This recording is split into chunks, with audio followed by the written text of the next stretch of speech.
Dobrý deň, vítajte pri tomto videu. Toto video bude taká zmes rôznych nástrojov. Nebude to také podrobné, len vám ukážem, čo by sa vám ešte hodilo do dielne. Takže čo sa vám určite hodí do dielne, je nejaká výkonnejšia vrtačka. Táto vrtačka už je veľmi staručká. Zdedil som ju po mojom detkovi.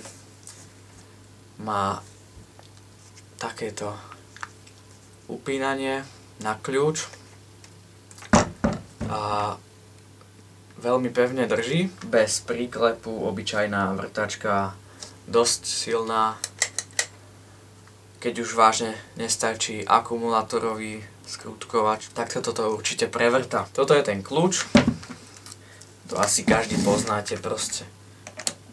Dáte to sem a odšrobujete to. Ja to mám takto vyťahnuté z toho dôvodu, že som si kúpil takúto vec.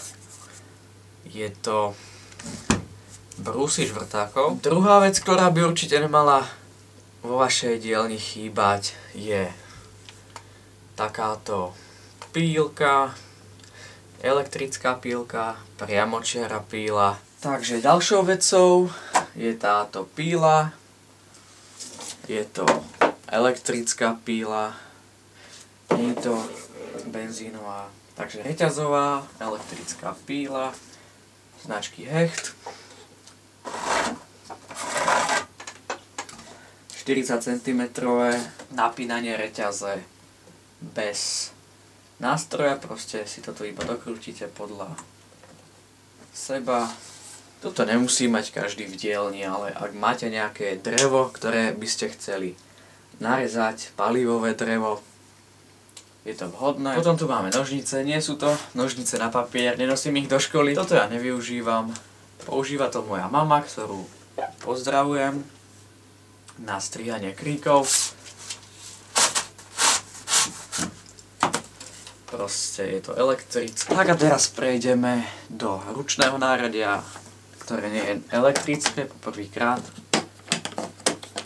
sa stane niečo takéto. Takže je to kufrík, ktorý som si len olepil nejakými nálepkami. Na začiatku máme normálne kľúče.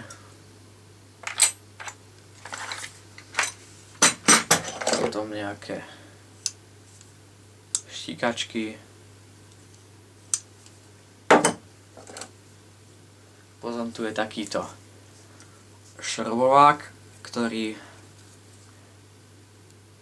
nemá žiadnu špičku. Je to preto, lebo sa dajú na stavce meniť. Napríklad za takýto namatky. Proste rýchlo to vymeníte.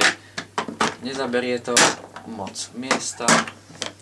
Alebo na normálny šrobovák krížový. Potom sú tu normálne kombinačky. Potom sú tu také menšie kombinačky. Kliešte, alebo ako chcete to nazvať. Potom pravda, že imbusové kľúče, ktoré najviac využívam na bicykli. Potom nejaký meter, celštok.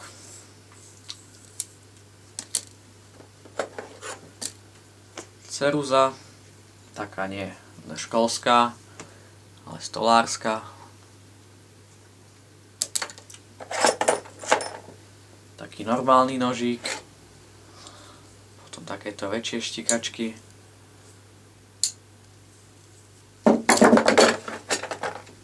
Nejaký nožík na kartón, klasické nožničky na papier.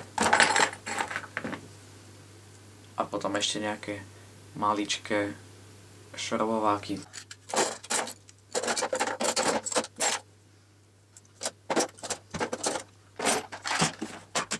Ak potrebujete, tak vám pomôže aj golasada. Pravda, že ak ju iba potrebujete, nie je to nevyhnutné ju mať.